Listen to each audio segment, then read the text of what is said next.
எபிரேயர் 12ஆம் அதிகாரம் திருப்பிக் கொள்ளலாம். வசனங்கள் 28, 29 நாம் வாசிப்போம்.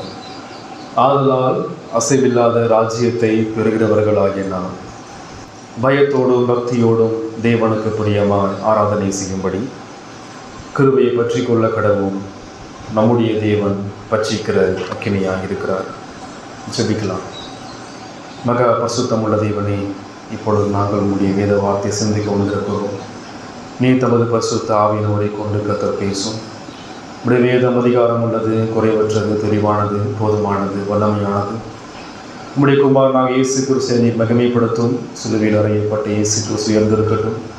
எங்கள் இருதயத்தையும் சிந்தனைகளையும் நீர் உம்முடைய பாதத்திற்கு எல்லாம் வைத்துக் கொள்ளும்படி யாசிக்கிறோம். இயேசுவின் மூலமாக வேண்டுகிறோம் பிதாவே, ஆமென். இந்த செய்தியினுடைய தலைப்பு தேவனுக்கு பிரியமான ஆராதனை. கடவுள் மனிதனை படைத்ததனுடைய மிக முக்கியமான நோக்கம் அவரை ஆராதிக்கும்படியாக படைத்தார். ஆனால் மனிதன் பாவத்திலே விழுந்து போனவனாய் அவன் தேவனை ஆராதிக்காமல் தேவனை தவிர மற்றெல்லாவற்றையும் அவன் வணங்கக்கூடியவனாய் காணப்பட்டான். இந்த உலகத்தில் அனைத்து நபர்களுமே ஆராதனை செய்கிறவர்கள் தான். இந்த உலகத்தில் உள்ள அனைத்து மனிதனும் அவன் ஏதோ ஒரு வகையில் யாரோ ஒரு நபரை ஆராதிக்கக்கூடியவன். ஒன்று, அவன் மெய்யான தேவனை, திரியேக தேவனை ஆராதிக்கிறவனாக இருக்க வேண்டும், அல்லது விக்கிரகங்களையும் மற்ற படைப்புகளையும் அவன் ஆராதிக்கிறவனாக இருக்க வேண்டும், அல்லது தங்களை தாங்களே அவர்கள் ஆராதித்துக் கொள்ளக்கூடியவர்களாக இருக்க வேண்டும். இந்த உலகத்தில் விக்கிரக ஆராதனை அதிகமாக நடைபெறக்கூடிய நாள் அது ஞாயிற்றுக்கிழமை. அதிகமாக நடைபெறக்கூடிய இடம் அது தேவாலயங்கள். கடவுளை பற்றிய அறிவில்லாமல், யாரை தொழுது கொள்கிறோம் என்ற உணர்வு இல்லாமல், வேதத்திலே சொல்லப்பட்ட திரியேக தேவனை பற்றிய சிந்தனை இல்லாமல், கடவுள் பரிசுத்த தன் பாவி என்ற அந்த உணர்வு இல்லாமல், ஏனோ தானம் என்று அசட்டைத்தனத்தோடு எவ்விதமான பயமும் இல்லாமல் ஆராதனைக்கு சென்று வருகிற கூட்டங்கள் இன்றைக்கு அதிகமாக பெருகியிருக்கிறது. இந்த 21ஆம் நூற்றாண்டில் கரிஸ்மேட்டிக் என்று அழைக்கக்கூடிய இந்த நவீன கால ஆராதனை குழுவினர் வேதத்திற்கு முற்றிலுமாக புறம்பாக கடவுளை அவர்கள் தொழுது கொண்டிருக்கிறார்கள். இன்றைய அநேக திருச்சபைகளிலும் தேவாலயங்களிலும் பொழுதுபோக்கிடமாக ஆராதனை மாறிவிட்டது. பாடல்கள் சினிமாவை மிஞ்சுகிற, உணர்ச்சிகளை மூட்டுகிற குத்தாட்டங்களாக மாறிவிட்டது. வேதம் தூக்கி எறியப்பட்டு விட்டது. பிரசங்கங்கள் மனிதனுடைய சாட்சிகளை பகிரக்கூடிய நிகழ்ச்சியாக மாறிவிட்டது. பிரசங்கங்கள் மனிதனுடைய சுய ஞானங்களையும் கட்டுக்கதைகளையும் அரசியல் கதைகளையும் பேசக்கூடிய இடமாக மாறிவிட்டது. இன்றைக்கு காணப்படுகிற அநேக பிரசங்கிகள் சிலுவைக்கு பகைஞராக காணப்படுகிறார்கள். சிலுவையில் அறையப்பட்ட இயேசுவை அவர்கள் பிரசங்கிப்பது கிடையாது. ஞாயிறு ஆராதனையானது இசை கச்சேரியாக மாற்றப்பட்டு விட்டது. சபை கூடுதலுடைய ஆராதனையானது தனி மனித நிகழ்ச்சிகளாக, அரசியல் பேசுகிற நாளாக மாறிவிட்டது. இன்றைக்கு அநேக இடத்துல நீங்க பார்த்தீங்கன்னு சொன்னா, ஞாயிற்றுக்கிழமை சபை கூடுதல் என்கிற முறைமை மாற்றப்பட்டு அற்புத பெருவிழா, சமாதான பெருவிழா என்று மாறிவிட்டது. இதற்கெல்லாம் அடிப்படையான காரணம் என்ன? இன்றைய ஆராதனை குலைச்சல்களுக்கு என்ன காரணம்? பெண் போதகர்கள், பெண் பிரசங்கிகள், அந்நிய பாஷை, தீர்க்க தரிசனம், அற்புத அடையாளங்கள் என்ற அநேக கேலி கூத்துகள் இன்றைய சபைகளுக்குள்ளாக நிகழ்ந்து கொண்டிருக்கிறது. இதற்கான அடிப்படையான காரணம் அவர்கள் கடவுள் யார் என்று தெரியவில்லை. இரண்டாவது, அவர்கள் யார் என்று தெரியவில்லை. எபிரேயர் 1ஆம் அதிகாரம் 1ஆம் வசனம் முதல் 12ஆம் அதிகாரம் 27ஆம் வசனம் வரைக்கும் இறைகளை பற்றி அவர் பேசுகிறார். இயேசு யார்? இயேசு எல்லாவற்றுக்கும் மேலானவர், இயேசு உயர்ந்தவர், இயேசு தூதர்களை காட்டிலும் பெரியவர், ஆரோனை காட்டிலும் பெரியவர், மோசேயை காட்டிலும் பெரியவர், அனைத்து தீர்க்கதரிசிகளை காட்டிலும் பெரியவர், ஆபிரகாம், யாக்கோபு, தாவீது எல்லாரையும் பார்க்கிலும் இயேசு பெரியவர். எனவே இயேசு ஒருவரை ஆராதனைக்குரியவர். அந்த இயேசு ஒருவரை மத்தியஸ்தராக, தீர்க்கதரிசியாக, பிரதான ஆசாரியனாக, ராஜாவாக இருக்கக்கூடியவர். அந்த இயேசு சிலுவையிலே தம்மை தாமை பலி செலுத்தி இரத்தத்தை சிந்தி மரித்து அடக்கம் பண்ணப்பட்டு உயிர்த்தெழுந்து பாவிகளாகிய நம்மை தேவனோடு அவர் சேர்த்திருக்கிறார். எனவே அவரை ஆராதியுங்கள் என்ற சத்தியத்தை 12ஆம் அதிகாரம் 27ஆம் வசனம் வரைக்கும் சொல்லிட்டு 28ஆம் வசனம் முதல் ஆதலால் என்ற வார்த்தை பயன்படுத்தப்பட்டிருக்கிறது. இந்த ஆதலால் என்ற வார்த்தை எனவே இப்படியாக என்ற அர்த்தம். ஆதலால் என்ற வார்த்தையானது இதுவரைக்கும் சொல்லப்பட்ட, கற்றுக்கொள்ளப்பட்ட, இதுவரைக்கும் உங்களுக்கு பிரசங்கிக்கப்பட்ட அந்த சத்தியம் உங்களுக்குள்ளாக என்ன செய்ய வேண்டும்? அது உங்களை தேவனை ஆராதிக்கும்படியாக தூண்ட வேண்டும். அது உங்களை பயத்தோடு பக்தியோடு தேவனுக்கு பிரியமாய் ஆராதிக்கும்படி தூண்ட வேண்டும். நீங்கள் சத்தியத்தை அறிந்திருப்பீர்கள் என்றால், நீங்கள் சத்தியத்தை விசுவாசிப்பீர்கள் என்றால், அது உங்கள் ஆராதனையில் வெளிப்படும். ஆராதனை என்ற வார்த்தைக்கான மூல அர்த்தம் பழைய ஏற்பாட்டிலும் புதிய ஏற்பாட்டிலும் ஆராதனை என்பது கடவுளுக்கு முன்பாக தாழ்மையோடும் பயத்தோடும் பணிந்து மண்டியிடுதல் அல்லது முத்தம் செய்தல் என்ற அர்த்தம். ஆராதனை என்பது கடவுளுக்கு முன்பாக தாழ்மையோடும் பயத்தோடும் பணிந்து மண்டியிட்டு முத்தம் செய்தல் என்ற அர்த்தம். இந்த 2 வசனங்களை சிந்திக்கும் பொழுது நம்ம சென்ற வாரத்தில் முதல் பகுதியை நாம் சிந்தித்தோம். கடவுளை ஆராதிப்பதற்கான அடிப்படையான காரணம் அசைவில்லாத ராஜ்யத்தை அவர் நமக்கு கொடுத்திருக்கிறார். ராஜ்யம் என்றால் என்ன, தேவனுடைய ராஜ்யம் எப்படிப்பட்டது என்பதை குறித்து நாம் சென்ற வாரத்தில் சிந்தித்தோம். இன்றைக்கு நாம் இந்த 2 வசனங்களை மையமாக வைத்து நாம் பார்க்கும் பொழுது 3 அடிப்படையான காரியத்தை இந்த வசனங்கள் நமக்கு கற்றுக் கொடுக்கிறது. முதலாவது, ஏன் ஆராதனை. 2வது, எப்படி ஆராதிக்க வேண்டும். 3வது, யாரை ஆராதிக்கிறோம். ஏன், எப்படி, யாரை. இந்த காரியத்தை பரிசுத்த ஆவியானவர் எபிரேய ஆக்கியோன் மூலமாய் 1ஆம் நூற்றாண்டிலே வாழ்ந்த எபிரேய திருச்சபைக்கு அவர் பேசுகிறார். அது மாத்திரமல்ல, இன்றைக்கு இருக்கக்கூடிய நமது திருச்சபைக்கும் இந்த வார்த்தை பிரயோஜனம் உள்ளது. ஏன் ஆராதிக்க வேண்டும் இங்க சொல்றார். ஆதலால் அசைவில்லாத ராஜ்யத்தை பெறுகிறவர்களாகிய நாம் பயத்தோடும் பக்தியோடும் தேவனுக்கு பிரியமாய் ஆராதனை செய்யும்படி கிருபையை பற்றி கொள்ள கடவோம். இங்க ஒரு வார்த்தை பயன்படுத்தப்பட்டிருக்கிறது, தேவனுக்கு பிரியமான ஆராதனை. இங்க பிரியம் என்ற வார்த்தை தேவன் விரும்புகின்ற அல்லது தேவன் ஏற்றுக்கொள்கிற, தேவன் அங்கீகரிக்கின்ற அல்லது தேவன் மகிழ்ச்சி அடைகின்ற என்று சொல்லி அர்த்தம். இப்ப ஆராதனை என்பது கடவுள் ஏற்படுத்தினது, மனிதன் ஏற்படுத்தவில்லை. ஆதாமும் ஏவாளும் ஆராதனை என்கிற முறையை கண்டுபிடிக்கவில்லை. கடவுள் ஆராதனையை மனிதனுக்கு அவர் கொடுத்திருக்கிறார். ஆராதனைக்குரியவரும் கடவுள் தான். எனவே கடவுள் ஆராதனை ஏற்படுத்தினபடியினால், கடவுள் மட்டுமே ஆராதனைக்குரியவராக இருக்கிறபடியால், தம்மை எவ்வாறு நாம் ஆராதிக்க வேண்டும் என்ற சட்ட திட்டங்களையும் ஒழுங்குகளையும் அவரே ஏற்படுத்தி கொடுக்கிறார். தேவனுக்கு பிரியமான ஆராதனை என்பது தேவன் தமது வெளிப்படுத்தப்பட்டுள்ள சித்தமாகிய இந்த வேதத்தில் அவரை நாம் எவ்வாறு ஆராதிக்க வேண்டும் என்ற முறைமைகள் தான் அவருக்கு பிரியமான ஒன்று. இங்க சொல்லப்படுகிறது. யாருக்கு பிரியமான ஆராதனை? விசுவாசிக்கு பிரியமான ஆராதனை கிடையாது. நமக்கு பிரியமாய் தேவனுக்கு ஆராதனை செய்ய முடியாது. மனிதனுக்கு பிரியமா தேவனுக்கு ஆராதனை செய்ய முடியாது. நம்முடைய இஷ்டத்தின்படி, நம்முடைய விருப்பத்தின்படி நாம் இந்த நாள் அனுசரிக்க முடியாது. தேவனுக்கு பிரியமான ஆராதனை என்பது அது தேவனுக்கு பிரியமான ஒன்றாக இருக்க வேண்டும். கொலோசியர் 2:23 படிக்கிறோம், சுய இஷ்டமான ஆராதனை. இந்த சுய இஷ்டமான ஆராதனை என்பது மனிதன் அவன் நினைப்பது போல, மனிதன் அவன் விரும்புவதை போல, மனிதன் அவன் எதை நினைக்கிறானோ அதன் அடிப்படையிலே கடவுளை ஆராதிக்கின்ற ஆராதனை. ஆனால் இது தேவனுக்கு பிரியமானது கிடையாது. இங்க வாசிக்கிறோம், தேவனுக்கு பிரியமான ஆராதனை என்பது முதலாவது, அவருடைய பிள்ளைகளாகிய நாம் பரலோக ராஜ்யத்தின் மேன்மையை உணர்ந்து செய்கின்ற ஆராதனை. ஏன் தேவனை ஆராதிக்க வேண்டும் அல்லது எது தேவனுக்கு பிரியமான ஆராதனை? இங்க சொல்றாரு, அசைவில்லாத ராஜ்யத்தை பெறுகிறவர்களாகிய நாம். நமக்கு ஒரு ராஜ்யம் இருக்கிறது, அது அசைவில்லாதது, அது பரலோக ராஜ்யம், அது நித்திய ஜீவன். அந்த பரலோக நித்திய வாழ்வை கடவுள் பாவிகளாகிய உங்களுக்கு கொடுத்திருப்பதன் மூலமாய் அதனுடைய மேன்மையை நீங்கள் உணர்ந்து ஒவ்வொரு வாரமும் தேவனுடைய சமூகத்திலே அந்த ராஜ்யத்திற்காக நீங்கள் தேவனுக்கு நன்றி செலுத்த வேண்டும்.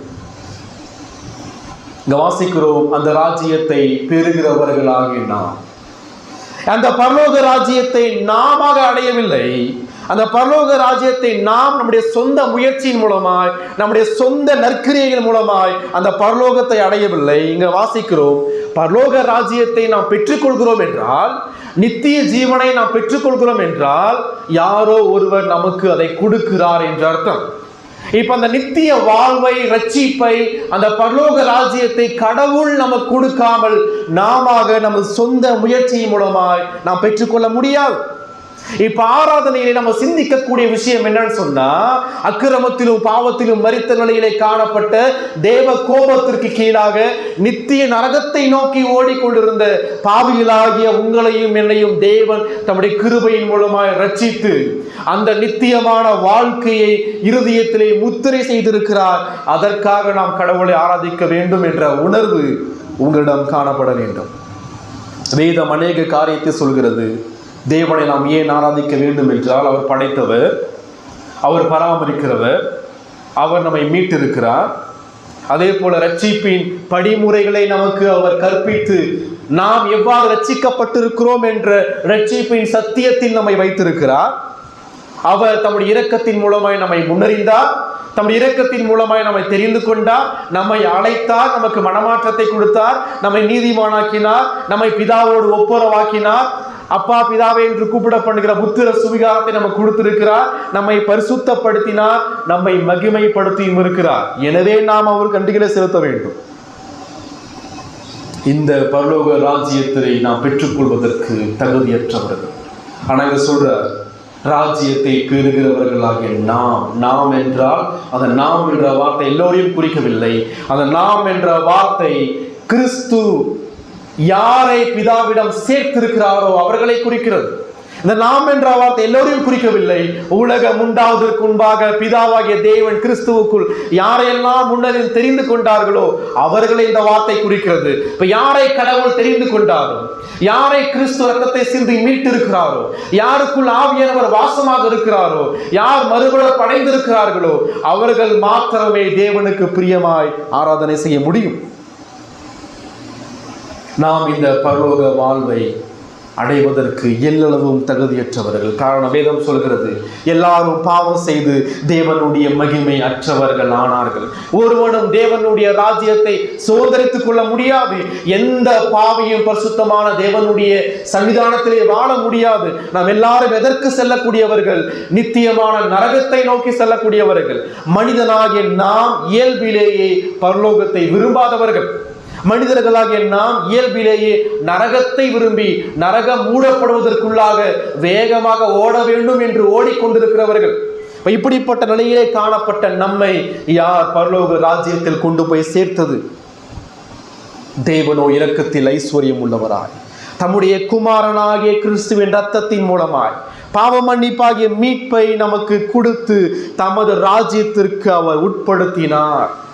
ஆசிரியர் எங்க சொல்றார், சீனாய் மலையிலிருந்து தேவன் பேசினார், 10 கற்பனைகளை கொடுத்தார்.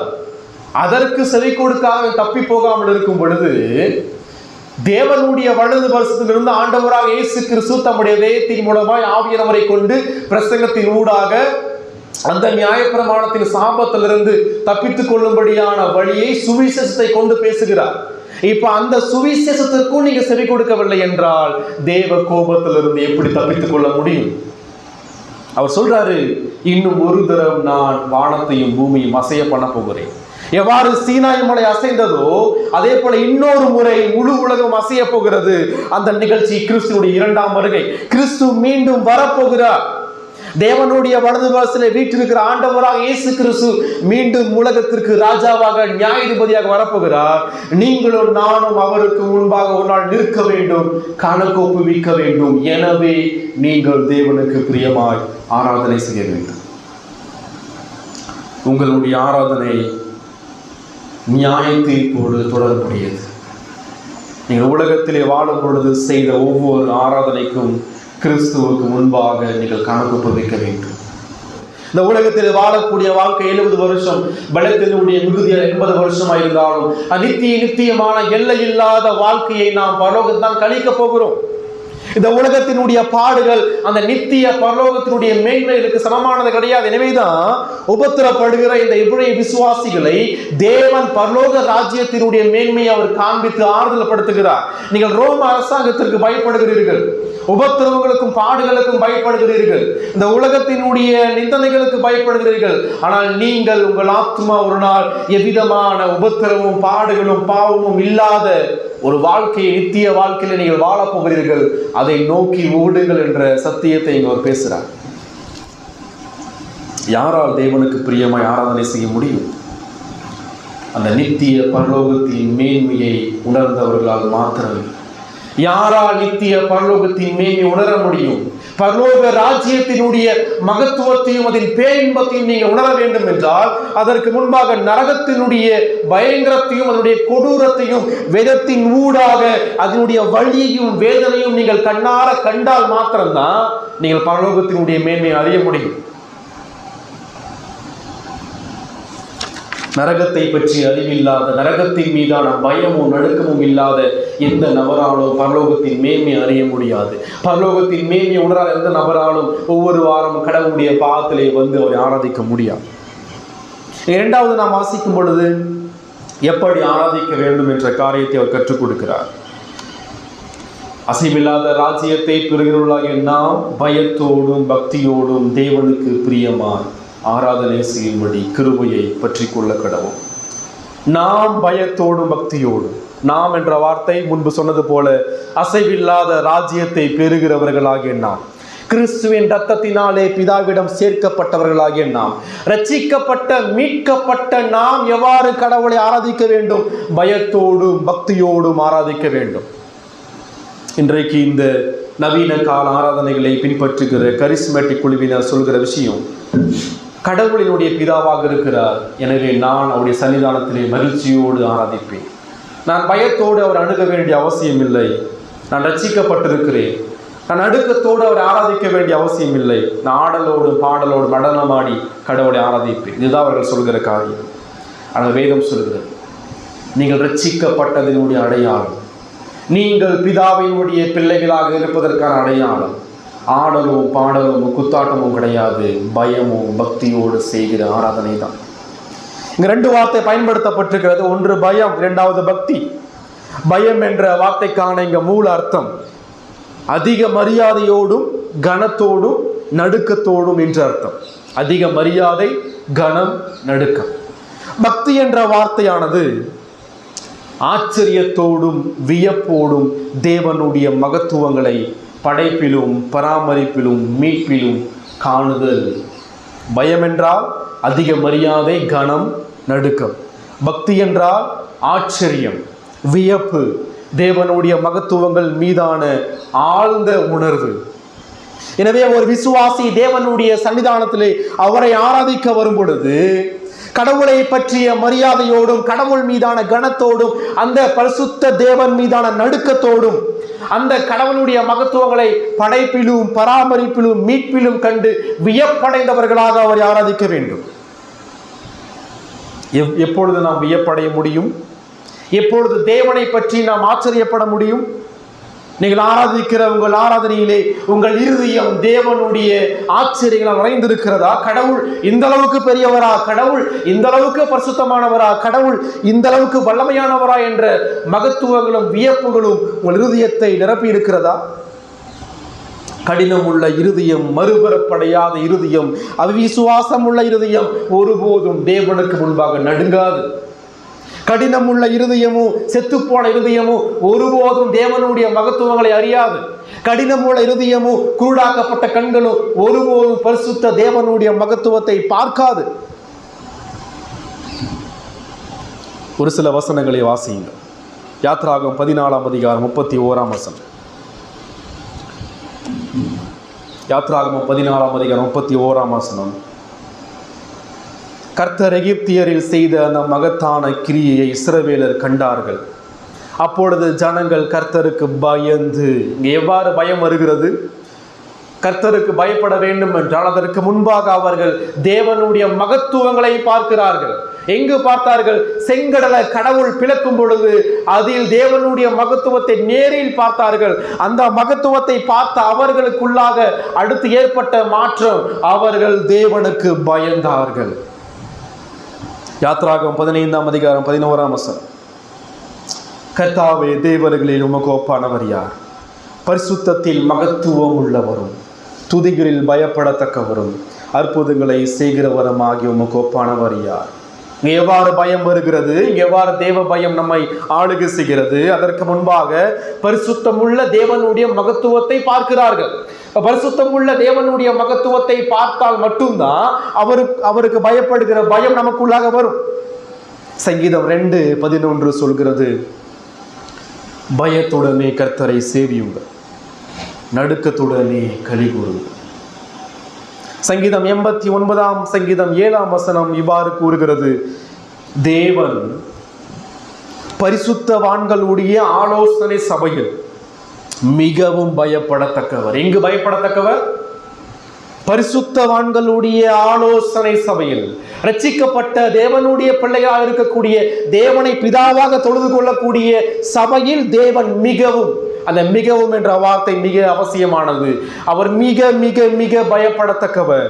தம்மை சூழ்ந்திருக்கிற அனைவராலும் அவர் அஞ்சப்படத்தக்கவர். இங்குதான் இன்றைய பெந்தகோஸ்தே குழுவினர் சொல்கிறார்கள், கடவுள் கிருபை உள்ளவர், எனவே நாம் பயத்தோடு ஆராதிக்க வேண்டிய அவசியம் இல்லை. ஆனால் இதே சங்கீதம் 89ஆம் சங்கீதத்திலே 1ஆம் வசனம் இவ்வாறு சொல்கிறது. சங்கீதம் 89 1ஆம் வசனம், கர்த்தரின் கிருபைகளை என்றென்றைக்கும் பாடுவேன். இப்ப கடவுளுடைய கிருபைகளை என்றென்றைக்கும் எவ்வாறு பாட முடியும்?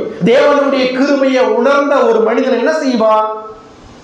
7ஆம் வசனம், தேவன் மிகவும் பயப்படத்தக்கவர். நாம் பார்க்கிற காரியம் என்ன?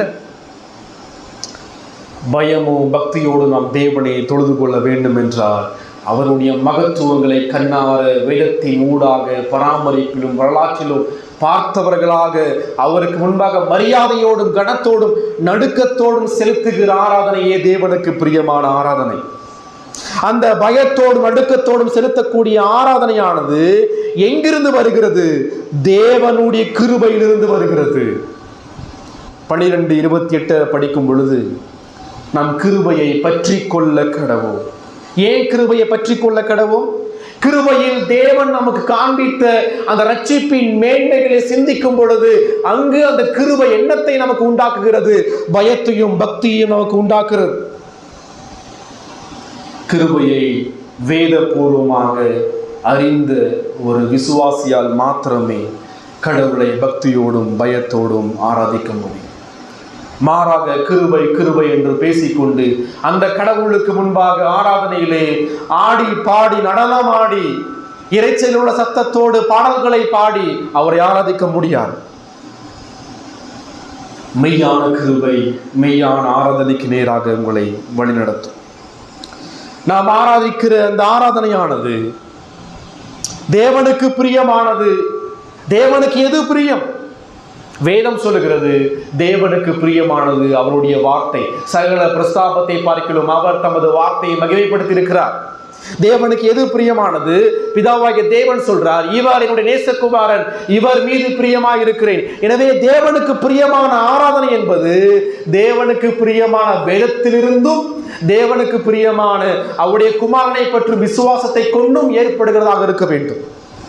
தேவன் தம்மை எவ்வாறு ஆராதிக்க வேண்டும் என்ற முறைமைகளை அவர் எழுதி கொடுத்த பரிசுத்த வேதாகமத்தில் பழைய ஏற்பாடும் புதிய ஏற்பாடும் முழுமையாக நமக்கு காண்பித்துக் கொண்டே இருக்கிறது. தேவன் ஆதாமுக்கும் ஏவாளுக்கும் தன்னை ஆராதிக்கும்படியான முறைமையை கடவுள் கற்றுக் கொடுக்கிறார். ஒரு ஆட்டுக்குட்டியை பலி செலுத்தி அந்த உடையை உடுத்துவதன் மூலமாக தன்னை ஆராதிக்க வரும் பொழுது நீங்கள் எதை கொண்டு வர வேண்டும் என்ற முறைமையை ஆதாம் ஏவாளு கற்றுக் கொடுக்கிறார்.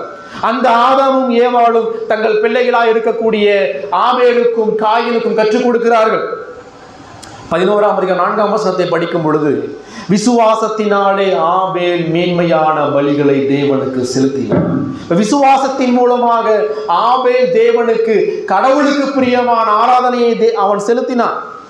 ஆதாமும் ஏவாளும் காயினுக்கும் ஆபேலுக்கும் ஒவ்வொரு முறையும் கடவுளை ஆராதிக்க போகும் பொழுது எவ்வாறு செல்ல வேண்டும் என்பதை கற்றுக் கொடுத்திருப்பார்கள். ஆபேலை விட காயினுக்கு தான் அதிகமாக கற்றுக் கொடுத்திருப்பார்கள். ஆனா இங்க என்ன பிரச்சனை? கடவுள் காயினுடைய காணிக்கை அங்கீகரிப்பதற்கு முன்பாக காயினையே தேவன் அங்கீகரிக்கவில்லை. வேதம் சொல்லுது ஆதியாகமம் 4ஆம் அதிகாரத்துல காயினையும் அவனுடைய காணிக்கைகளையும் அவர் அங்கீகரிக்கவில்லை. ஆனால் தேவன் ஆபேலையும் அவனுடைய காணிக்கைகளையும் அவர் அங்கீகரித்தார். உங்களுடைய ஆராதனையே தேவன் அங்கீகரிக்க வேண்டும் என்றால் முதலாவது கடவுள் உங்களை அங்கீகரித்திருக்கிறாரா? முதலாவது நீங்கள் தேவனோட ஒப்புரவாகி இருக்கிறீர்களா? முதலாவது நீங்கள் உங்களுடைய பாவம் மன்னிக்கப்பட்டு ரட்சிக்கப்பட்டிருக்கிறீர்களா? 4ஆம் அதிகாரம் 3ஆம் வசனத்தை படிக்கும் பொழுது, சில நாள் சென்ற பின்பு தேவன் தன்னை ஆராதிக்கும்படியான நாளை அவர் நியமிக்கிறார். கொண்டு வந்தார்கள். தேவன் இடத்தை தீர்மானிக்கிறார். தேவன் எவ்வாறு ஆராதிக்கும் என்ற முறைமையை, பலி ஆட்டுக்குட்டி என்கிற முறைமையை அவர் தீர்மானிக்கிறார். காயினும் ஆபேலும் கடவுள் ஆராதிக்க போகும் பொழுது நாளை தேவன் தீர்மானித்தார், இடத்தை தேவன் தீர்மானித்தார், பலியை தேவன் தீர்மானிக்கிறார். காயின் ஏன் கடவுளை தேவன் நியமித்த முறைமையின்படி ஆராதிக்கவில்லை? காயினுக்கான வேதம் எல்லாம் ஆதாமும் ஏவாளும் கற்றுக் கொடுத்த வார்த்தைகள் தான் காயினுக்கான வேதம். காயின் நினைச்சிட்டான், என்னுடைய சுய ஞானத்தினால கடவுள் நெருங்க முடியும். இந்த ஆட்டுக்குட்டியை கொண்டு போய் செலுத்துவதை காட்டிலும் அழகான கலரான நிறங்கள் நிறைந்த பழங்களை கொண்டு போய் கொடுத்தால் தேவன் பிரியம் அடைஞ்சிருவார். யார் இந்த ஆட்டுக்குட்டியை கொண்டு போய் அறுத்து மிக கொடூரமா ரத்தத்தினாலே கடவுளை சேர்வது? இது கடவுளுக்கு அருவருப்பாக. ஆனால் ஆபேலும் தங்கள் பெற்றோர் மூலமாய் கடவுள் கற்றுக் கொடுத்த ஆராதனை முறைமைகளை வேதத்தின் ஊடாக கொழுமையானவைகளில் கொழுமையான முதற் பேரான ஆட்டுக்குட்டியை கொண்டு போய் காயின் தேவனுக்கு ஒப்பு கொடுத்தான். ஆபேல் ஒப்பு கொடுத்தான். காரணம், ஆபேல் கிறிஸ்துவை விசுவாசித்தான், கிறிஸ்துவுடைய மீட்பின் பலியை விசுவாசித்தான். அதே போல யாத்திராகமம் 20ஆம் அதிகாரத்தை படிக்கும் பொழுது 10 கற்பனைகள் மூலமாய் தன்னை நாம் எவ்வாறு ஆராதிக்க வேண்டும் என்ற முறைமைகளை தேவன் அங்கு கட்டளையிடுகிறார். யாத்திராகமம் 32ஆம் அதிகாரத்தை படிக்கும் பொழுது ஆரோனும் இஸ்ரவேல் ஜனங்களும் அந்த கற்பனைகளை மீறி பொன் கன்றுக்குட்டியை தங்கள் இஷ்டத்தின்படி தயாரித்து அதை ஆராதித்துக் கொண்டிருந்தார்கள். தேவன் அங்கு அநேக பேரை கொன்று போட்டார். லேவியராகமம் 10ஆம் அதிகாரத்தை வாசிக்கும் பொழுது ஆரோனுடைய 2 குமாரர்கள் நாதாபும் அபியும் தேவனுடைய சன்னிதானத்திலே அந்நிய அக்கினியை கொண்டு போய் செலுத்தினார்கள். கடவுள் ஏற்படுத்தாத, கடவுள் நியமிக்காத அந்நிய அக்கினியை கொண்டு போய் செலுத்தினார்கள். தேவனுடைய அக்கினி அங்கேயே அவர்களை கொன்று போட்டு விட்டார். 1 சாமுவேல் 2ஆம் அதிகாரத்தில் ஏலியினுடைய 2 குமாரர்கள் தேவனை தவறாக ஆராதித்தார்கள். ஆசரிப்பு கூடாரத்திலே வரக்கூடிய ஸ்திரீகளோடு அங்கே உபச்சாரம் பண்ணினார்கள். கடவுள் அவர்களையும் கொன்று போட்டார். 2 சாமுவேல் 6ஆம் அதிகாரத்தை வாசிக்கும் பொழுது பெட்டியானது சுமக்கப்பட்டு வரும் பொழுது மாடு மிரளுகையில் ஊசா கையை நீட்டி என்ற பெட்டியை தொடுகிறான். தேவன் ஊசாவை அடித்தார். காரணம் என்ன? கர்த்தருடைய பெட்டியை எப்படி சுமக்கணும், யார் சுமக்கணும், அதை எப்படி கொண்டு வரணும் என்ற முறைமைகளை கடவுள் ஏற்கனவே வேதாகமத்தில் எழுதி கொடுத்திருக்கிறார். அந்த வேதம் சொல்கிற முறைமைகளை இந்த ஊசா மீறினான். கடவுள் அங்கு கொன்று போட்டார். 2 நாளாகமம் 26ஆம் அதிகாரத்தை படிக்கும் பொழுது ஆசாரியர்கள் மாத்திரமே செல்லக்கூடிய பரிசுத்த ஸ்தலத்திலே உசியார் என்கிற ராஜா செல்வதற்கு முயன்றான். அங்கு தேவன் உசியாவை அடித்தார். நெற்றியிலே குஷ்டரோகத்தை கொடுத்தார். அவன் மரித்து போனான். புதிய ஏற்பாட்டுக்கு வரும் பொழுது ஆண்டவராக இயேசு கிறிஸ்து யோவான் 4:24 வாசிக்கும் பொழுது தம்மை எவ்வாறு ஆராதிக்க வேண்டும் என்பதை கற்றுக் கொடுக்கிறார். தேவன் ஆவியாய் இருக்கிறார். அவரை தொழுது கொள்கிறவர்கள் ஆவியோடும் உண்மையோடும் தொழுது கொள்ள வேண்டும். இயேசு இங்கு ஆராதனைக்கான முறைமையை கற்றுக் கொடுக்கிறார். இப்ப தேவனை தொழுது கொள்கிறவர்கள் பரிசுத்த ஆவியானவரை இருதயத்திலே பெற்றுக்கொண்டவர்களாக, மறுபெறப்படைந்தவர்களாக, அந்த பரிசுத்த ஆவியானவர் எழுதி கொடுத்த சத்தியத்தோடும் உண்மையோடும் ஆராதிக்கிற விசுவாசிகளாக இருக்க வேண்டும் என்பதை தேவன் விரும்புகிறார். அதே போல அப்போஸ்தலர் நடபடிகளும் ஆதி திருச்சபை நாம் எவ்வாறு ஆராதிக்க வேண்டும் என்ற முறைமையை கற்பிக்கிறது. நிருபங்களும் வெளிப்படுத்தின விசேஷமும் ஆராதனைக்கான முறைமைகளை கற்றுக் கொடுக்கிறது. எனவே 66 புத்தகத்திலும் தேவனுக்கு பிரியமான ஆராதனை எது என்ற போதுமான சத்தியத்தை கடவுள் எழுதி கொடுத்திருக்கும் பொழுது இதை நிராகரித்து நம்முடைய இஷ்டத்தின்படி, நம்முடைய சுயத்தின்படி, நம்முடைய ஞானத்தின்படி கடவுளை ஒருபோது நெருங்க முடியாது. இந்த அனைத்து நிகழ்ச்சிகளும் பழைய ஏற்பாட்டிலும் புதிய ஏற்பாட்டிலும் நாம் பார்க்கிற அனைத்து நிகழ்ச்சிகளும், ஆராதனையை பற்றிய அனைத்து காரியங்களும் 3 அடிப்படையான சத்தியத்தை மாத்திரமே பொதுவாக பேசிக்கொண்டே வருகிறது. அது ஆபேல் காயுடைய நிகழ்ச்சியாக இருந்தாலும் சரி, நாதாப் அபியுடைய மாய்மாலமான ஆராதனையாக இருந்தாலும் சரி, அனனியா சப்பிராளுடைய மரணமாக இருந்தாலும் சரி, இந்த நிகழ்ச்சிகள் 3 சத்தியத்தை பொதுவாக காண்பிக்கிறது. முதலாவது, தேவன் பரிசுத்தத்தின் பயங்கரமானவர். இரண்டாவது, கடவுளை ஆராதிப்பதற்கு வேதம் போதுமானது. மூன்றாவது, இயேசு கிறிஸ்துவுடைய மரணம் அத்தியாவசியமானது. இயேசு கிறிஸ்துவுடைய சிலுவை மரணம் ஆராதனையுடைய இறுதியமாக இருக்கிறது. எனவே இந்த 3 சத்தியத்தையுமே இந்த அனைத்து நிகழ்ச்சிகளும் பொதுவாக பேசிக்கொண்டே வருகிறது. ஏன் இந்த எபிரேய கிறிஸ்தவர்கள் தேவனுக்கு பிரியமாய் ஆராதனை செய்யாமல் இருக்கிறார்கள்? ஏன் இன்றைக்கு இருக்கக்கூடிய அநேக ஸ்தாபனங்கள், அநேக பெந்தகோஸ்தே கரிஸ்மட்டிக் குழுவினர்கள், அநேக ஆர்மணிய போதனைகளை விசுவாசிக்கக்கூடிய சபைகள் தேவனுக்கு பிரியமாய் ஆராதனை செய்வதில்லை? காரணம், சுவிசேஷத்தினுடைய மேன்மையை அவர்கள் அறியவில்லை. சுவிசேஷத்தினுடைய மகிமை அவர்கள் அறியவில்லை. சுவிசேஷத்தில் கிறிஸ்துவினுடைய மகத்துவத்தை சிலுவையில் பார்க்க கூடாதவர்களாக இருக்கிறார்கள். அவர்களுக்கெல்லாம் தேவை பண கஷ்டம், வியாதி போக வேண்டும், கடன் போக வேண்டும். சுவிசேஷத்தினுடைய மகத்துவத்தை அறியாத நபர்களால் ஒருபோதும் தேவனுக்கு பிரியமான ஆராதனை செலுத்த முடியாது. பிரசங்கி 5ஆம் அதிகாரம் முதல் 2 வசனம் சொல்லுகிறது. பிரசங்கி 5ஆம் அதிகாரம் முதல் 2 வசனங்கள், நீ தேவாலயத்துக்கு போகும்போது உன் நடையை காத்துக்கொள், காத்துக்கொள். Guard your ways. அதாவது இங்க சொல்ற விஷயம் என்னன்னா, எச்சரிக்கையாயிரு. நீ ஒவ்வொரு முறையும் கடவுளை ஆராதிக்க போகும் பொழுது, நீ ஒவ்வொரு முறையும் தேவாலயத்துக்கு போகும்போது பி கேர்ஃபுல், எச்சரிக்கையோடு போ, காத்துக்கொள். ஏன்? நீ ஒருவரை அங்கு சந்திக்க போகிறாய். இவர் சொல்றார், மூடர் பலியிடுவதை போல பலியிடுவதை பார்க்கணும். செவி கொடுக்க சேர்வதே நலம், தாங்கள் செய்கிறது தீமை என்று அறியாதிருக்கிறார்கள். ஏன் தேவாலயத்துக்கு போகும்போது உன் நடையை காத்து கொள்ளணும்? ஏன் மூடர் பலியிடுவதை போல பலியிடக்கூடாது? ஏன் உனக்கு விருப்பமான முறையிலே கடவுளை ஆராதிக்க கூடாது? ஏன் தேவனுடைய வார்த்தைக்கு செவி கொடுக்கணும்? காரணம், நீ தேவ சமூகத்திலே போக போற, நீ கடவுளை பார்க்க போற, கடவுள் உன் கூட பேச போறா. நீ படைச்ச பராமரிக்கிற சர்வமும் நீதியும் ஞானமும் வல்லமையுள்ள வானத்தையும் பூமியையும் எல்லா சமுத்திரத்தின் படைப்புகளையும் ராஜாக்களையும் ஆளுகை செய்யக்கூடிய மகா பயங்கரமான கடவுளை நீ சந்திக்க போகிற. எனவே உன் நடையை காத்துக்கும். உன் இஷ்டத்தின்படி அங்க பாட முடியாது, உன் இஷ்டத்தின்படி அங்க பிரசங்கிக்க முடியாது, உன் இஷ்டத்தின்படி அங்கு எல்லா கேலி கூத்துகளையும் செய்ய முடியாது. அது தேவனுடைய சமூகம். தேவனுடைய சமூகத்தில் தேவனுடைய வார்த்தையை கொண்டு தேவனுடைய குமாரனை பற்றி கொண்டவர்களாக மாத்திரமே அவரை நாம் ஆராதிக்க முடியும். இல்லை என்றால் தாங்கள் செய்கிறது தீமை என்று அறியாதிருக்கிறார்கள். அது தீமை, அது பாவம். வேதமோ கிறிஸ்துவோ மனம் திரும்புவதும் இல்லாத ஆராதனை அது பாவம். ஒருவர் நீங்க சர்ச்சுக்கு வரலாம், கடவுளை ஆராதிப்பதை போல காண்பித்துக் கொள்ளலாம், நீ உட்கார்ந்து பிரசங்கத்தை கேட்பதை போல கேட்டுக்கொண்டு இருக்கலாம். ஆனா உங்களுக்குள்ளாக பயமும் பக்தியும் இல்லாமல் இருக்கும் பொழுது நீங்கள் ஆராதனையில் பாவம் செய்து கொண்டிருக்கிறீர்கள்.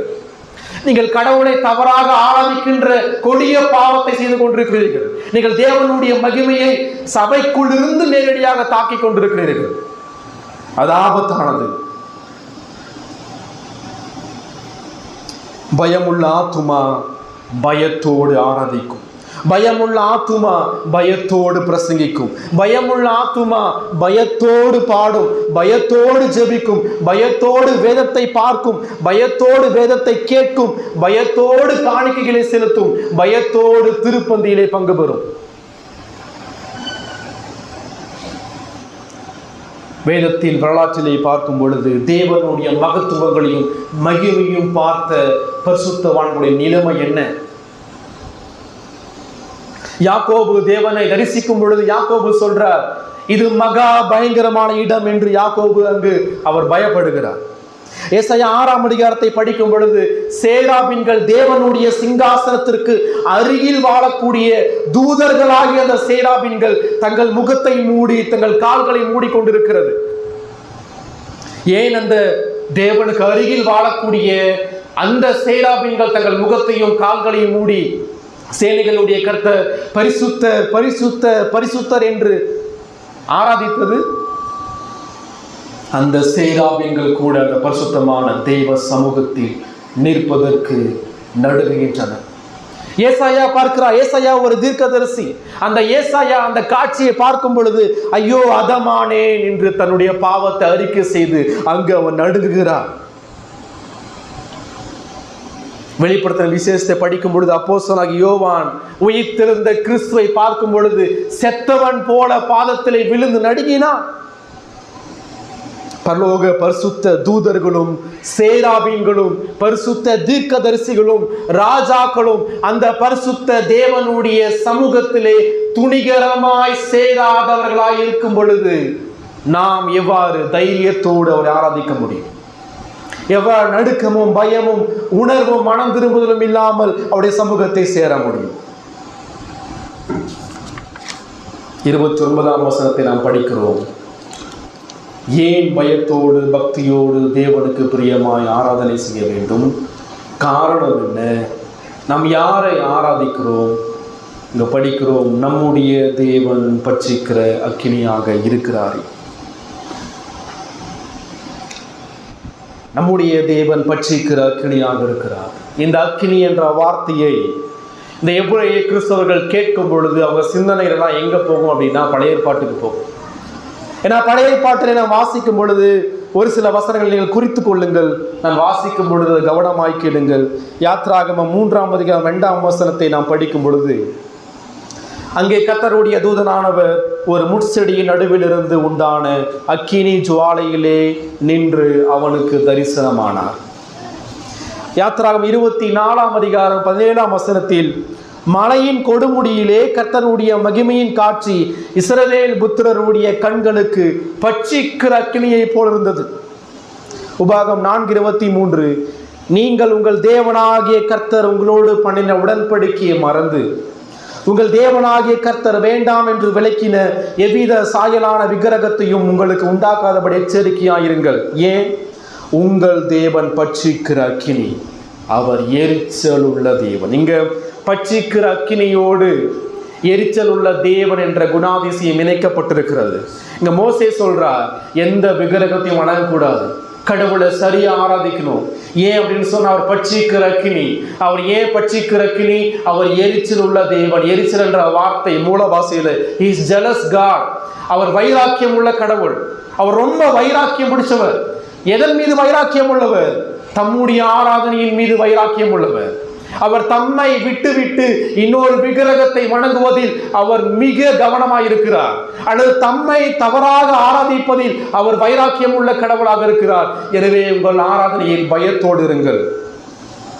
உபாகம் 5:26ஆம் வசனம், நாங்கள் கேட்டது போல அக்கினியின் நடுவில் இருந்து பேசுகிற ஜீவனுள்ள தேவனுடைய சத்தத்தை மாம்சமானவர்கள் யாராவது கேட்டு உயிரோடு இருந்தது உண்டோ? என்னாகும் 11ஆம் அதிகாரம் 1ஆம் வசனம் சொல்கிறது, பின்பு ஜனங்கள் முறையிட்டு கொண்டிருந்தார்கள். அது கர்த்தருடைய செவிகளில் பொல்லாப்பாய் இருந்தது. கர்த்தர் அதை கேட்டபோது அவருடைய கோபம் உண்டது. கர்த்தருடைய அக்கினி அவர்களுக்குள் பற்றி எறிந்தது. பாளையத்தின் கடைசியிலிருந்து சிலரை பட்சித்தது. என்னாகும் 16:35 சொல்கிறது, அக்கினி கர்த்தருடைய சந்நிதியிலிருந்து புறப்பட்டு தூபம் காட்டின 250 பேரை பட்சித்து போட்டது. அந்த வார்த்தை கவனிக்கிறீர்களா? லேவியராகம் 10:2 படிக்கிறோம், அப்பொழுது அக்கினி கர்த்தருடைய சந்நிதியிலிருந்து புறப்பட்டு அவர்களை பட்சித்தது. அவர்கள் கர்த்தருடைய சந்நிதியில் செத்தார்கள்.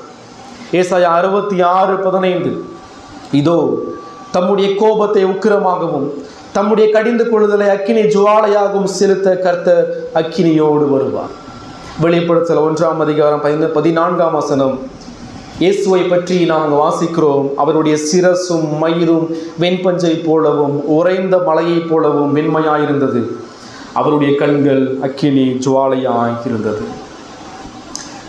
இந்த அனைத்து வசனங்களும் என்ன சொல்கிறது? தேவன் பட்சிக்கிற அக்கினி. அப்படி என்றால் தேவனுடைய குணாதிசயங்களை உருவகமாக கூறுகிறது. ஒரு அக்கினி என்ன செய்யும்? அக்கினி வெளிச்சத்தை கொடுக்கும், அக்கினி பிரகாசமாக இருக்கும், அக்கினி அது பட்சிக்கும், அது எரித்து போடும். எனவே தேவன் பட்சிக்கிற அக்கினி என்றால் அவர் பரிசுத்தம் உள்ளவர், அவர் நீதி உள்ளவர், அவர் வைராக்கியம் உள்ளவர், அவர் கோபம் உள்ளவர். இந்த 29ஆம் வசனத்தை மீண்டும் நீங்கள் படியுங்கள். நம்முடைய தேவன் பட்சிக்கிற அக்கினியாக இருக்கிறாரே. 4 வார்த்தை பயன்படுத்தப்பட்டிருக்கிறது. நம்முடைய தேவன் பட்சிக்கிற அக்கினியாக இருக்கிறாரே. இந்த வசனம் 3 அடிப்படையான காரியத்தை நாம் கற்றுக் கொடுக்கிறது. முதலாவது, அந்த வசனத்தை மீண்டும் மீண்டும் வாசியுங்கள். அக்கினியா இருந்தாரே என்று சொல்லப்படவில்லை. நம்முடைய தேவன் பட்சிக்கிற அக்கினியாக இருந்தாரே என்று சொல்லப்படவில்லை. நம்முடைய தேவன் பட்சிக்கிற அக்கினியாக இருக்கிறாரே. நிகழ்காலம். தேவன் இந்த நொடி அவர் பரிசுத்தமும் நீதியும் கோபம் உள்ள கடவுள். தேவன் இந்த நொடி அக்கினியாக இருக்கிறார். அவர் பழைய ஏற்பாட்டில் மாத்திரம் பரிசுத்தமும் நீதியும் கோபம் உள்ள கடவுள் அல்ல. இப்பொழுதும் எப்பொழுதும் தனது நித்திய மாறாத குணாதிசயத்தில் அவர் எப்பொழுதுமே அக்கினியாகவே இருக்கிறார். இரண்டாவது நாம் படிக்கிறோம், பழைய ஏற்பாட்டினுடைய தேவன் அக்கினியா இருக்கிறார் என்று சொல்லி வாசிக்கவில்லை, அல்லது துன்மார்க்கனுடைய தேவன் பட்சிக்கிற அக்கினி என்று படிக்கவில்லை. நம்முடைய தேவன் பட்சிக்கிற அக்கினியாக இருக்கிறார். யாருடைய தேவன்? நம்முடைய தேவன், ரட்சிக்கப்பட்ட விசுவாசிகளுடைய தேவன். அவர் வெறுமனே துன்மார்க்கர்களுக்கு மாத்திரம் பட்சிக்கிற அக்கினி அல்ல, வெறுமனே பழைய ஏற்பாட்டில் மாத்திரம் அவர் பட்சிக்கிற அக்கினி அல்ல. நிகழ்காலத்திலும் இப்பொழுதும் தேவனுடைய பிள்ளைகளாய் மீட்கப்பட்ட நம்முடைய தேவனாக இருக்கிற இந்த நேரத்திலும் அவர் பட்சிக்கிற அக்கினியாக இருக்கிறார். இங்க நம்முடைய தேவன் என்றால் இந்த வார்த்தை ரட்சிப்பின் மகத்துவத்தை நமக்கு கூறுகிறது. நம்முடைய தேவன் என்றால் கிருபையின் மகா மேன்மையான ஐஸ்வர்யத்தை கூறுகிறது. நம்முடைய தேவன் என்றால் நம் மீது தேவன் காண்பித்த இரக்கம் எவ்வளவு பெரிது என்பது கூறுகிறது. நம்முடைய தேவன் என்றால் இந்த பட்சிக்கிற அக்கினி எவ்வாறு நம்முடைய தேவனாக இருக்கிறார். இங்க வெறுமனே அக்கினியா இருக்கிறாரே என்று நாம் வாசிக்கவில்லை. நம்முடைய தேவன் இப்படிப்பட்ட அக்கினியாக இருக்கிறாரே, பட்சிக்கிற அக்கினியாக இருக்கிறாரே. பட்சிக்கிற என்ற வார்த்தை முற்றிலும் அழிக்கின்ற என்று பொருள். தேவன் முற்றிலும் பரிசுத்தமானவர், தேவன் முற்றிலும் நீதியுள்ளவர். அவர் பரிசுத்தமும் நீதியும் உள்ள கடவுளாக இருக்கிறபடியால் அவர் முற்றிலும் அவர் கோபம் உள்ள கடவுளாக இருக்கிறார். இன்றைக்கு அநேக கிறிஸ்தவர்கள் கேட்கின்ற கேள்வி, கடவுள் அன்புள்ள கடவுள் தானே, பின்பு எவ்வாறு அவர் கோபமாக இருக்க முடியும்? பழைய ஏற்பாட்டில் தான் தேவன் கோபமாக இருக்கிறார், புதிய ஏற்பாட்டில் எப்பொழுதும் அவர் கிருபை உள்ளவராக அன்புள்ளவராகவே இருக்கிறார். அன்புள்ள கடவுள் எவ்வாறு கோபம் உள்ள கடவுளாகவும் இருக்க முடியும்? ஆம், தேவன் அன்பாக இருக்கிறார், தேவன் அன்புள்ளவராகவே இருக்கிறார். தேவன் தம்முடைய குணாதிசயங்கள் மீது அன்புள்ளவராக இருக்கிறார். தேவன் தம்முடைய பரிசுத்தம் நீதி என்கிற குணாதிசயத்தை மிகவும் நேசிக்கிறார். தேவன் தமது கோபம் என்கிற குணாதிசயத்தை அவர் மிகவும் நேசிக்கிறார். கோபம் என்கிற நித்திய குணாதிசயத்தை கடவுள் நேசிக்கிறபடியால் கடவுள் இன்றைக்கும் அவர் மாறாத நித்தியமான பரிசுத்த நீதியும் கோபம் உள்ள கடவுளாக இருக்கிறார். இந்த பட்சிக்கிற அக்கினி எவ்வாறு நம்முடைய தேவனாக மாற்றப்பட்டது? மோசேயும் பார்த்து பயந்து நடுங்குகிறேன் என்று சொல்லக்கூடிய அளவுக்கு அந்த காட்சி அவ்வளவு பயங்கரமாக இருந்தது. அந்த அளவுக்கு மகிமையான பரிசுத்தமான கடவுள் எவ்வாறு நம்முடைய தேவனாக மாறினார்? நாதாப் அபியூவை கொன்று போட்ட அந்த பட்சிக்கிற அக்கினி, ஏலியினுடைய குமாரர்களை கொன்று போட்ட அந்த பட்சிக்கிற அக்கினி, சோதோம் குமாராவை நாசமாக்கின அந்த பட்சிக்கிற அக்கினி, இன்றும் பயத்தோடும் பக்தியோடும் கடவுளை ஆராதிக்காமல் இருக்கக்கூடிய உங்களை எவ்வாறு பட்சிக்காமல் இருந்து கொண்டிருக்கிறது? பாவத்தை பார்க்க மாட்டாத அந்த சுத்த கண்ணர், பாவைகளை தண்டியாமல் விடாத அந்த பரிசுத்தமான கடவுள் இன்று எவ்வாறு நம்மை தப்புவித்திருக்கிறார். அந்த வார்த்தையின் மகத்துவத்தை புரிந்து கொள்ள முடிகிறதா? நம்முடைய தேவன் பட்சிக்கிற அக்கினியாக இருக்கிறாரே. நம்முடைய தேவன் என்றால் எவ்வாறு இந்த தேவன் நம்முடைய தேவனாக மாறினார்? இங்கே என்ன நடைபெற்றது? மெய்யாக தேவன் நம்முடைய தேவனா? இல்லை. நாம் தேவனுக்கு எதிரிகளாக, சத்துருக்களாக இருக்கிறோம். கடவுள் நமக்கு எதிரியாக இருக்கிறார். இப்படிப்பட்ட நிலையிலே காணப்பட்ட நமக்கும் தேவனுக்கும் இடையில் என்ன நடைபெற்றது? பாவிகளாகிய நம்மையும் இந்த பரிசுத்தமான கடவுளையும் யார் ஒப்புரவாக்கியது? இந்த பட்சிக்கிற அக்கினியின் கொழுந்து விட்டு எரியக்கூடிய இந்த தேவ கோபம் எவ்வாறு தணிந்தது? யாரால் அணைக்க முடியும்? இதற்கான பதில்தான் இங்கு நாம் படிக்கிறோம். நம்முடைய தேவன். இந்த பட்சிக்கிற அக்கினியாய் இருக்கக்கூடிய பரிசுத்த தேவனிடம் நம்மை சேர்ப்பதற்கு, இந்த தேவனோடு நம்மை இணைப்பதற்கு, இந்த தேவனை போல பரிசுத்தமும் நீதியும் கோபமும் உள்ள தேவன் தேவை. அந்த தேவன் தான் உலகத்திற்கு வந்தார். நம்முடைய தேவன் என்று நாம் விசுவாசிக்க வேண்டும் என்றால் தேவனை நம்முடையவராக மாற்றியது தேவன் நம்மோடு இருக்கிறார் என்ற இம்மானுவேல். அவரது நாமம் இம்மானுவேல். அப்படி என்றால் தேவன் நம்மோடு கூட இருக்கிறார். இந்த பட்சிக்கிற மகா உன்னதமான மாபெரும் தேவன் நம்முடைய தேவனாக மாற்றியது யார்? அந்த இம்மானுவேலாக இயேசு கிறிஸ்து. அவர் உலகத்திலே வந்து இந்த பரிசுத்தமான கடவுளுடைய கோபத்தை அவர் தணித்தார். இந்த பட்சிக்கிற அக்கினியினுடைய கோபாக்கனை முற்றிலுமாக கல்வாரி சிலுவையிலே கிறிஸ்துவின் மீது ஊற்றப்பட்டது. அதுவே கிருபாதார பலி. கிருபாதார பலி என்பது தேவ கோபத்தை நிவர்த்தி செய்யக்கூடிய பலி. கிருபாதார பலி என்பது கொழுந்து விட்டு எரியக்கூடிய இந்த உக்கிரத்தை அணைப்பது என்று பொருள். கடவுள் நம் சார்பில் தேவனுடைய கோபத்தை சிலுவையில் இரத்தத்தை சிந்தி அணைத்தார். ஒவ்வொரு வருடமும் பிரதான ஆசாரியன் மகா பரிசுத்த ஸ்தலத்திற்குள்ளாக செல்லும் பொழுது அந்த மகா பரிசுத்த ஸ்தலத்திலே கிருபாசனம் வைக்கப்பட்டிருக்கும். அந்த கிருபாசனத்தின் மீதான தேவனுடைய மகிமை நிழலாட்டமாய் இருக்கும். அந்த கிருபாசனத்திற்கு முன்பாக தம்முடைய மக்களுடைய பாவங்கள் மன்னிக்கப்பட வேண்டும் என்றார் பிரதான ஆசாரியன் தனக்காகவும் தன் நாட்டு மக்களுக்காகவும் ஆட்டை பலி செலுத்தி இரத்தத்தை எடுத்து உள்ளுக்குள் சென்று அந்த கிருபாசனத்தின் மீது தெளித்தால் மட்டுமே தேவனுடைய கோபாக்கினை அங்கு நிவர்த்தி செய்யப்படும். இதுதான் கல்வாரி சிலுவையில் பிரதான ஆசாரியனாக கிறிஸ்து செய்தார். கல்வாரி சிலுவையிலே அவரே பிரதான ஆசாரியனாக, அவரே தெய்வ ஆட்டுக்குட்டியாக தம்மை தாமே அவர் பலி செலுத்தி அந்த இரத்தத்தை மகா உன்னதமான அந்த திரைச்சீலை வழியாக பிதாவினிடம் சென்று நமக்கு பதிலாக அந்த கிருபாசனத்திலே இரத்தத்தை தெளித்து தேவ கோபத்தை அணைத்து நம்மை பிதாவோடு ஒப்புரவாக்கினார். எனவே நீங்கள் தேவனை பயத்தோடும் பக்தியோடும் ஆராதியுங்கள். நீங்கள் நினைத்துக் கொண்டிருக்கிறீர்கள், நாங்கள் எப்படி ஆராதிச்சாலும் கடவுள் அதை விரும்புவார், ஏற்றுக்கொள்வார். நிச்சயமாக கிடையாது.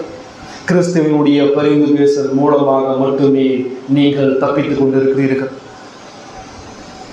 தேவன் உங்களுடைய ஆராதனையை கவனிக்கவில்லை நினைத்துக் கொண்டிருக்கிறீர்களா? நீங்க எப்படி பாடுறீங்க, எப்படி ஜெபம் பண்றீங்க, நாங்க எப்படி பிரசங்கம் பண்றோம் என்பதை கடவுள் கவனிக்காமல் இருக்கிறார் என்று நினைத்துக் கொண்டிருக்கிறீர்களா? நிச்சயமா கிடையாது. வேதம் சொல்லுது, சகலமும் உடைய கண்களுக்கு முன்பாக நிர்வாணமாயும் வெளியரங்கமாயும் இருக்கிறது. ஆராதனைக்குள்ளாக வந்த எந்த ஆத்துமாவும் கடவுளுடைய பார்வைக்கு மறைவாக ஒரு கையை கூட அசைக்க முடியாது. உங்கள் அனைத்து விதமான கிரியைகளையும் செயல்களையும் கடவுள் நேரடியாக பார்த்து கொண்டே இருக்கிறார்.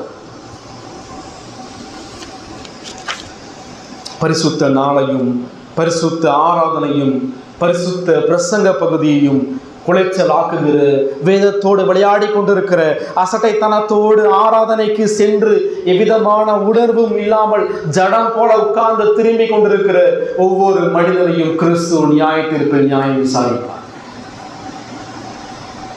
ஒவ்வொரு வாரம் செய்கிற ஆராதனை உங்கள் நித்திய நியாயத்திற்கோடு தொடர்புடையது. ஒருவேளை இவ்வளவு ஆண்டு காலமாக நீங்கள் தேவனுக்கு பிரியமற்ற ஆராதனை செய்தீர்கள் என்றால் இப்பொழுது மனம் திரும்புங்கள். அந்த அசைவில்லாத ராஜ்யத்தை நீங்கள் பெற்றுக் கொண்டிருக்கிறீர்களா? செத்து போனா பரலோகத்துக்கு போய் என்ற உணர்வு உங்களுக்குள்ள இருக்கா? இன்னைக்கு நான் செத்து போனா என் ஜீவன் இயேசுவோட நித்தியத்திலே வாழும் என்ற விசுவாசம் உங்களுக்குள்ள இருக்கா? இந்த மாத நரகத்திலிருந்து கடவுளனை காப்பாற்றி இருக்கிறாரே என்ற அந்த விசுவாசம் மகிழ்ச்சி உங்களுக்குள்ள இருக்கா? அப்படி இருந்தால் நீங்க தேவனுக்கு பிரியமா ஆராதனை செய்வீங்க. ரட்சிப்புல கிருபையினுடைய மேன்மையை அறிந்தீங்கன்னு சொன்னா தேவனுக்கு பிரியமா பயத்தோடு பக்தியோடு ஆராதனை செய்வீங்க. நீங்கள் ஆராதிக்கிற கடவுள் அவர் மகா பட்சிக்கிற அக்னியாக இருக்கிறாரே என்ற பயம் இருந்துச்சுன்னா நீங்க தேவனுக்கு பிரியமா ஆராதனை செய்வீங்க. இது எல்லாம் எதுவுமே இல்லாத பொழுது உங்கள் ஆராதனை கடவுள் விரும்புவதில்லை, அதை அருவருக்கிறார். மனம் திரும்பி கிறிஸ்துவை நோக்கி பாருங்கள். உங்கள் பாவத்தை அறிக்கை செய்யுங்கள். தேவனுக்கு பிரியமான ஆராதனை செய்யும்படி அவருடைய பாதத்தை பற்றி கொள்ளுங்கள். கிறிஸ்துவை நோக்கி பாருங்கள். கிறிஸ்து சிலுவையிலே உங்களுக்காக சிந்திய இரத்தத்தின் மகத்துவத்தை நினைத்து பாருங்கள். அவர் சிலுவையிலே நமக்காக மரித்து அடக்கம் பண்ணப்பட்டு 3வது நாள் உயிர்த்தெழுந்து இந்த நொடி அவர் தேவனுடைய வலது பரிசிலே வீற்றிருந்து அவர் சர்வத்தையும் ஆளுகை செய்கிறார். மீண்டும் ஒரு நாள் அவர் வரப்போகிறார். அவருக்கு முன்பாக நாம் நிற்க வேண்டும். அதிகமான மனம் திரும்புதலோடு, மகிழ்ச்சியோடு, பயத்தோடு, பக்தியோடு கிறிஸ்து உங்களை நித்தியத்தில் அழைக்கிற வரைக்கும் சபை கூடுதலோடு பங்கு பெற்றவர்களாக தேவனுக்கு மெய்யான ஆராதனை செலுத்துங்கள். ஜெபிக்கலாம்.